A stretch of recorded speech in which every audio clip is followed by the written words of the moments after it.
비록 환자를 과도한 정도의 좌절, 긴장에 노출시키는 것은 피하지만 모든 관계에는 그것이 충분히 존재하기 때문에 환자는 그것을 다루는 방법을 배워야만 한다. 대체로 접촉 기능에 반응하는 것은 치료사가 상징적으로 좋은 가슴을 제공할 수 있게끔 한다. 아주 섬세하게 반응하는 엄마라 할지라도 아기가 그것을 원하는 그 순간에 항상 그것을 제공하거나 아기가 안아주기를 원하는 순간마다 그를 안아줄 수는 없다. 이런 이유로 조만간 좌절스러운 대상을 다루는 환자의 습관적인 패턴은 활성화된다. 분석가가 정서적으로 더 중요해질수록 이런 패턴은 더 활발하게 나타난다. 전이 대상으로서의 분석가에게 이 병리적인 방어는 정서를 집중시킨다. 항상 우리가 내담자들을 만날 때 그 내담자들이 편안하게 어떤 불편함이 없이 자기 안에 떠오르는 생각이나 정서나 혹은 기억을 표현할 수 있도록 도와주는 역할을 우리가 하려고 애를 쓰는데, 그래서 긴장이 최소화되는 상태로 아주 좋은 분위기를 만들어 주려고 하긴 하지만 이러한 상황이 항상 그대로 워킹하진 않아요. 상담자 입장에서 내담자가 과도한 좌절이나 긴장에 노출되지 않도록 애를 쓰긴 하지만 어떤 관계에서는 반드시 좌절이나 긴장은 생겨난다는 얘기 대부분. 여러분 일상 삶 안에서 누군가하고 관계를 맺을 때 상대방이 나에게 아주 친절하게 한다고 하지만 어느 순간에는 그 상대방하고 관계에서 긴장이 발생하죠.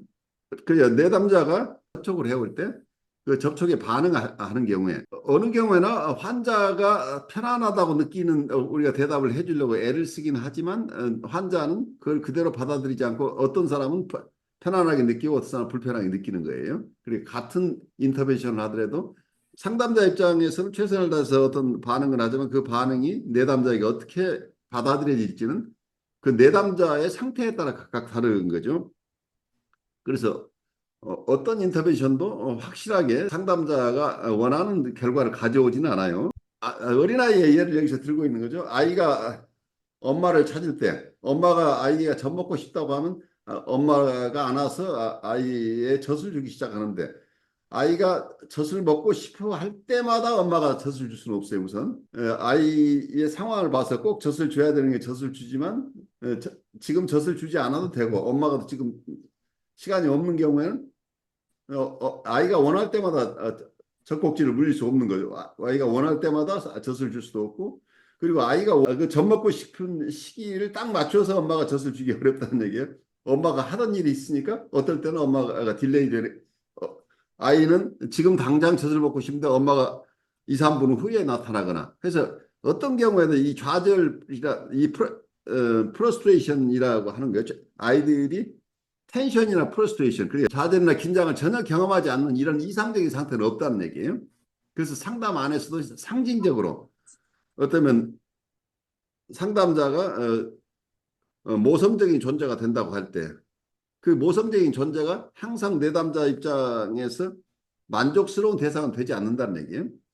사회적인 삶 속에서 내담자가 어느 상황에 있거나 실제 삶 속에서 이분들은 항상 긴장이나 좌절이 전혀 없는 상태에 있는 게 아니고 어떤 상황에 가끔 좌절이나 좌절로 인한 긴장을 경험한다는 얘기예요.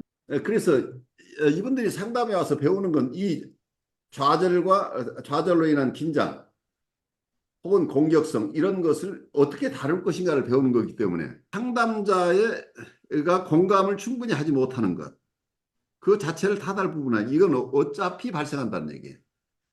아무리 정교하게 인터벤션을 한다고 그래도 불가피하게 실패하는데, 그러니까 말하자면 내담자 입장에서는 상담자가 마음에 들지 않는 부분이 발생한다는 게 그걸 잘 감지할 수도 있고 감지 안 할 수도 있어요. 의식적이고 무의식적인 건 자기가 싫어하는 어떤 모습을 자기가 원하는 것을 다 들어주지 않는 어떤 대상의 모습을 상담자가 보여주는 거죠. 그런데 좌절로 인한 긴장, 프러스트레이션, 텐션이나 프러스트레이션으로 생기는 어그레션 이런 것들을 경험할 수밖에 없는데 이때 이 경험은 그러니까 일상 사회 속에서 항상 하고 있는데 이게 전이 속에서 이 상담 상황 속에서도 마치 자기의 과거의 원대상이나 어머니에게 느꼈던 정서 같은 걸 느끼는 거죠.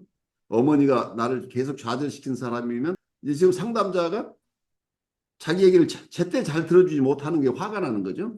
긴장이 오기도 하고 이런데 좌절로 인한 불편함, 좌절로 인한 긴장 이런 것을 어떻게 해소하는가가 보통 이 사람들은 이분들은 패턴화되어 있다는 얘기예요. 불편할 때 어떻게 하는지 내담자가 사회생활을 하면서 항상 대상과의 관계에서 자기의 좌절이 생기고 좌절로 인한 긴장이 생길 때 그때 어떻게 행동하는지가 이 전이 속에서 이 상담자에게 느껴진다는 얘기예요.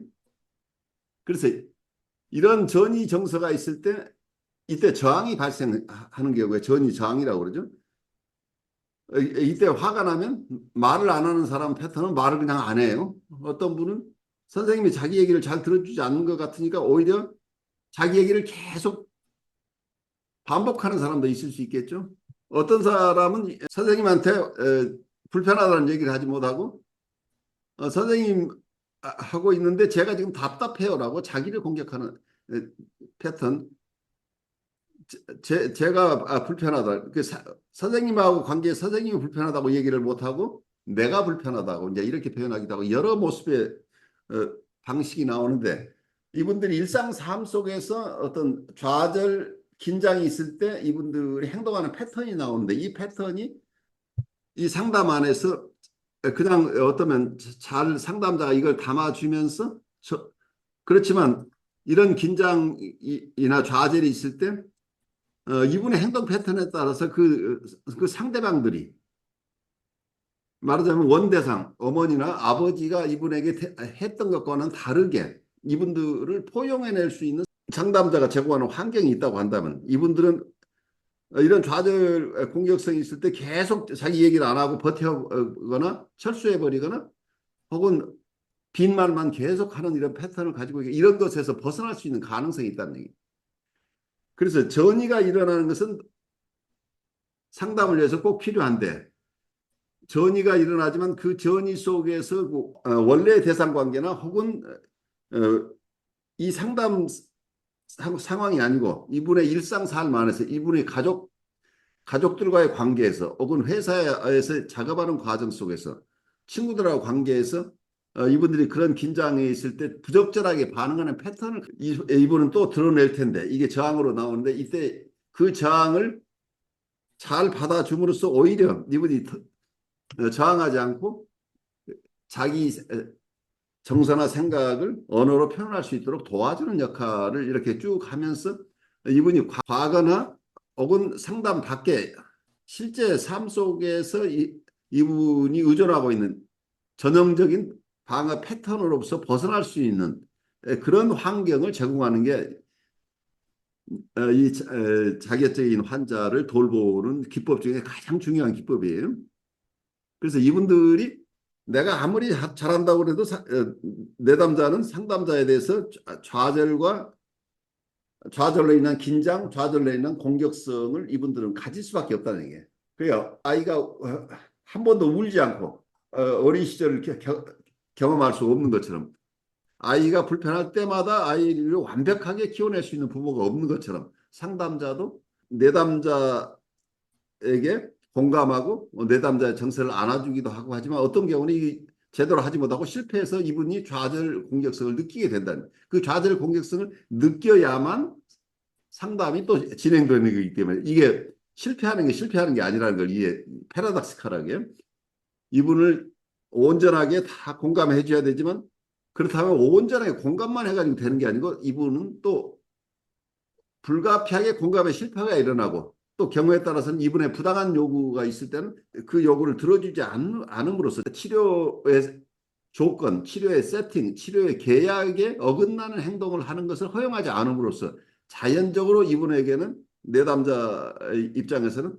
불만스러운 상담자를 경험하게 되는 이 불만스러운 상담자를 경험할 때 불만스러운 원대상이나 세상 속에서 만나는 불만스러운 많은 대상들하고 관계에서 이분이 그때 그 대상들과의 관계에서 행위했던 반응했던 그 패턴으로부터 벗어날 수 있는 좋은 환경을 우리가 제시한다는 게 중요하다는 거예요. 강렬한 어떤 전이 정서, 밖에서 느끼는 정서나 과거의 원대상과의 관계에서 느꼈던 이러한 정서들을 느껴서 이분이 꼼짝을 못하고 자기 원래 부적응적인 어떤 패턴 속으로 들어가 버리는데 그 패턴에서 벗어날 수 있도록 어떤 환경을 제공하느냐 하는 것 때문에 상담자가 밖에 있는 대상이나 원대상하고 다른 반응을 할 수 있는 능력, 이게 치료의 능력이에요.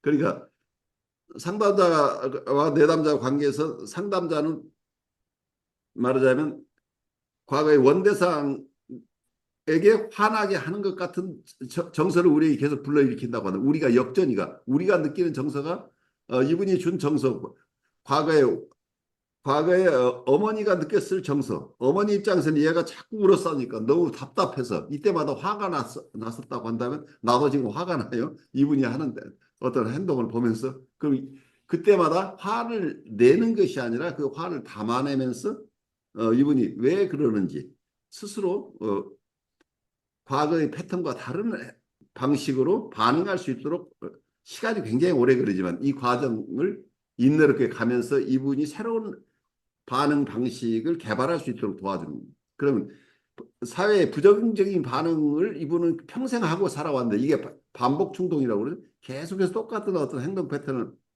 가져왔었는데 상담 세션을 통해서 상담자의 적절한 개입 혹은 상담자의 담아주기를 통해서 혹은 상담자의 담아주기나 안아주기를 통해서 혹은 적절한 이모셔널 커뮤니케이션을 통해서 이분이 과거의 패턴과는 다른 패턴으로 이러한 좌절 긴장이나 좌절 공격성을 처리할 수 있는 어떤 새로운 방법들을 이분이 찾아낼 수 있도록 도와주는 이런 역할을 우리가 하게 되는 거죠.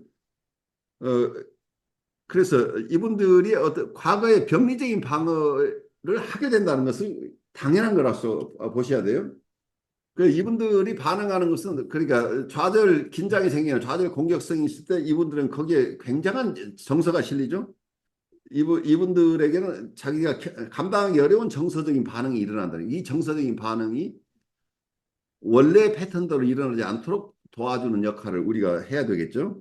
방어 패턴 속에서 이분들의 강렬한 정서가 실리는데 그러한 정서가 실린 어떤 방어를 우리가 만났을 때 거기에 대해서 우리가 어떻게 대응할 것인가 스파르타니스는 어떻게 이런 상황을 설명하고 있는지 우리 따라가 보죠. 이런 패턴들을 다루기 위한 시도를 하기 전에 신중한 연구가 요구되며 각각 상이한 절차들이 필요하기 때문이다.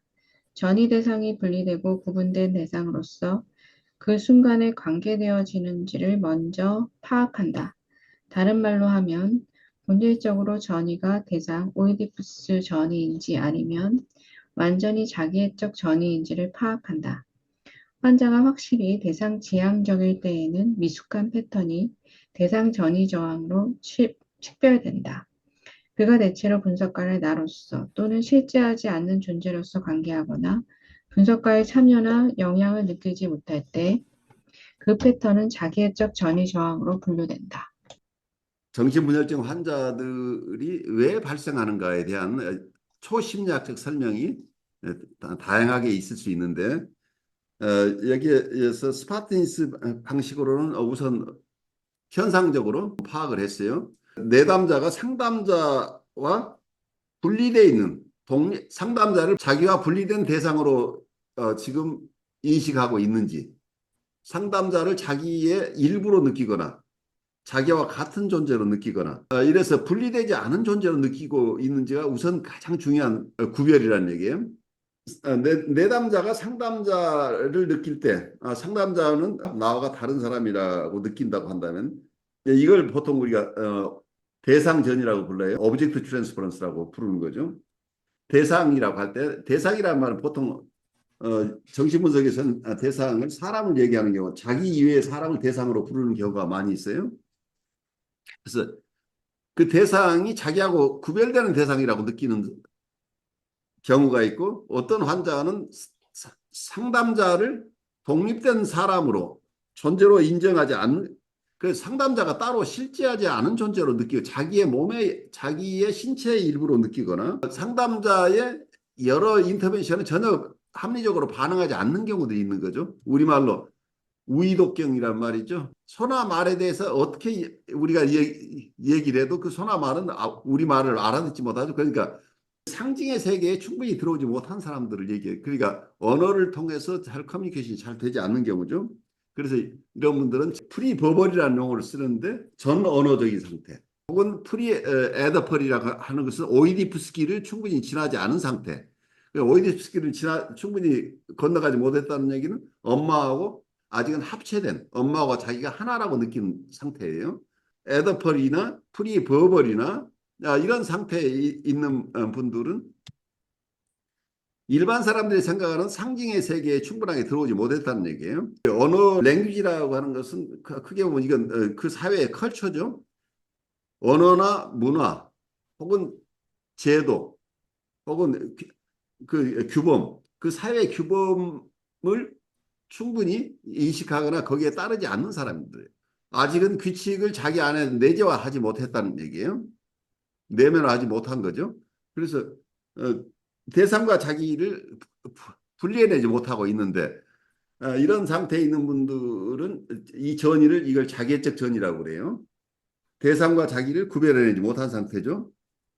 그래서 어떤 저항을 한다고 할 때도 이 자기애적 전이 상태에서 저항이면 자기애적 전이 저항이라고 부르고 대상 전이 상태, 나를 독립된 사람으로서 보고 그 독립된 대상에 대해서 미움 정서를 우리에게 투사하기도 하고 싫은 정서를 투사하기도 하고 이렇게 하지만 나를 독립된 대상으로 보고 하는 전이 정서를 느끼는 이런 상태하고 다르다는 얘기죠. 그래서 전이 자체를 대상 전이와 자기애적 전이로 우선 크게 나누고 그러면 그 전이 정서로 인해서 저항이 일어났을 때 그 저항을 두 가지로 나눠서 대상 전이 저항과 자기애적 전이 저항으로 나눈다. 이렇게 우선 설명을 드려요.